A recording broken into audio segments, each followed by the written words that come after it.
Hi, we are Dave and Leslie Nanney in Springfield, Virginia. Welcome to our garden. We've been here since 1986. We had a half-acre lot before that got filled up, so we moved here with hundreds of pots and bought 2.5 acres that now contain 2,500-ish plants, 1,000 varieties of azaleas.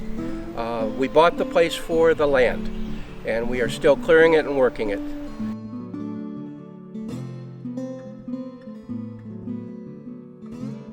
When we first moved here, they said we had hundreds of pots and they had to get in the ground. So how to do that? Couldn't think of any way to organize by blooming time or by color. Things just weren't stable enough to do that, and besides, they just too many. So over time we started thinking about them in terms of hybrid groups. Gables were on one side of the yard and then the Linwoods were on another side. And slowly over time, that's how we got them in the ground.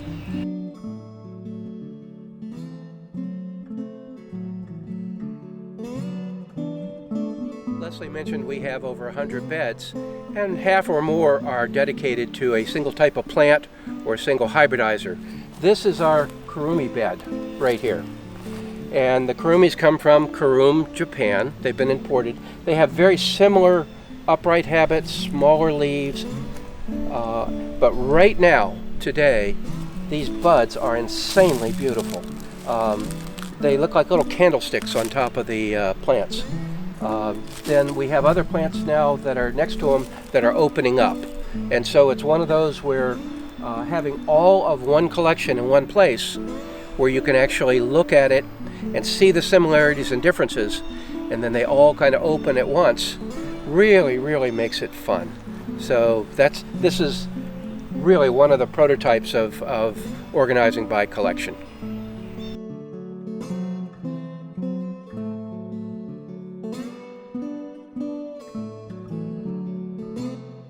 These three sections here are devoted to the Marshy Point azaleas, which were developed by Harry Weiskittle, who lived on the Chesapeake Bay. And so far they've all been very sturdy and hardy for us.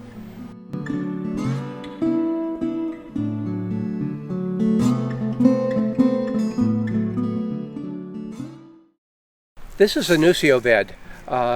Nusio's is a well-known camellia and azalea garden just behind Pasadena, California, which coincidentally our daughter lives very near to, so when we go visit to her, we then just coincidentally go to Nusio's.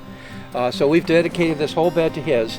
They brought in the early Satsuki, as you see in this area, actually came out of Nusio's garden. And so we're raising this, probably 5 to 7 years old, so you notice they are pretty small, but they're starting to open up. A lot of variety, a lot of beauty, and it's just coming in. This is Cinderella. It's one of the Glendale azaleas. We got ours from Clyde Stewart, one of the early azalea people in the early 80s, who was one of the real pros. And he spent 3 years working to find this among his cuttings, because with all the variability, so you see the solids, you see the pinks, you see the whites, you can see the stripes and sectors. This thing has so much variability that it's an early plant. It's just gorgeous in the sun, and we truly enjoy it. This is the Holly Spring bed. Pete Vines, who was a neighbor, hybridized a set of later blooming azaleas.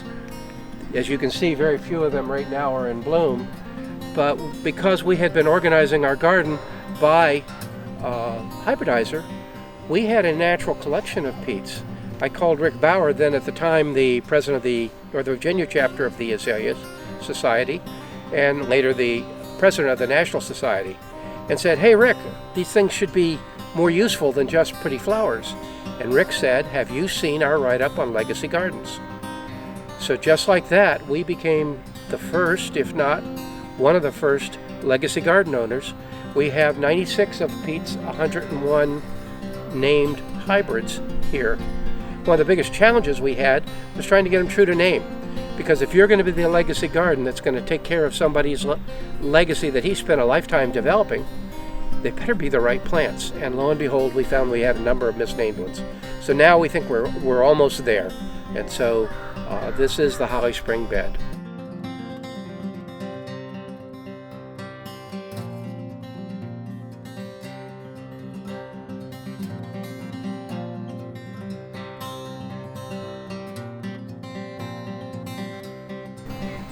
This is our Wang collection. Dr. Wang was an educator in China and got caught up in the Cultural Revolution. He hybridized azaleas as well, and it just wasn't considered the proper thing at that time, so he was sent off to a labor camp and eventually died there. Some of his work was rescued and brought out of China, and we now have a nice little collection of Dr. Wang's stuff. So beyond just being nice azaleas that are attractive, it also has this very touching story of the Chinese Revolution and the effects that it's had on the world. So we're proud to have this collection. This bed is dedicated to the hybrids of Joe Klimovitz, who is another Northern Virginian and very active in the hybridizing world. I think he's one of the most advanced hybridizers active now.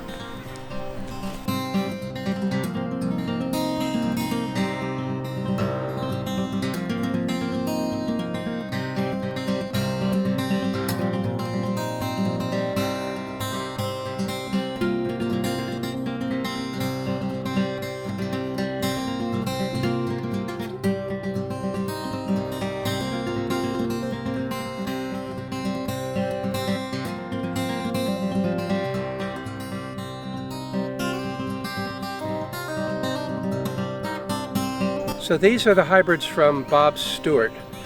We used to pass by Bob Stewart's house when we were taking our children to Mother's Day out. Bob's garden was in the early azalea book. He was into hybridization, but originally he had helped with the Satsuki Introduction Project. And so many of our early Satsukis came from Bob. He also gave us free cutting access to his hillside. So many of our plants, particularly the older ones, came courtesy of Bob Stewart. So this bed here are some of his earlier hybrids that he grew on and then has later named, but we still have some of the original numbers. As you look over to this new bed, these are the ones that are being released now that Bob has completed his hybridization project, and so plants are being named and registered as a final thing. Bob was huge in the Azalea Society. He was huge to us personally in the interest and the availability of plant material and knowledge. And it's just kind of an honor to have a bed dedicated to him. So this is the oldest part of our garden. These plants are probably 35 years in the ground and several years before that as pots, because when we moved in with pots. We have a number of families come with their children to take pictures with these plants as a backdrop. So it's just absolutely a delight when that happens.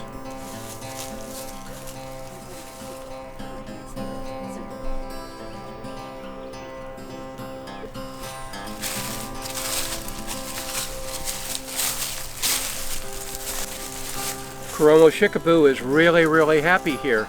It's just beautiful right now. As you look back this way, you get a feeling for the impact of just variable plants. Fewer on this side are really dedicated to hybridizers. It's just more mass planting and beautiful plants. Then of course you have to continue to change and to evolve the garden. These are the Bowie Mills hybrids, which you can see are small, are just beginning to open. Buck Claggett over in Maryland is the hybridizer here. We do have a treat brought by the birds. These are Shoeorchis that were brought. They're an endangered orchid in some states.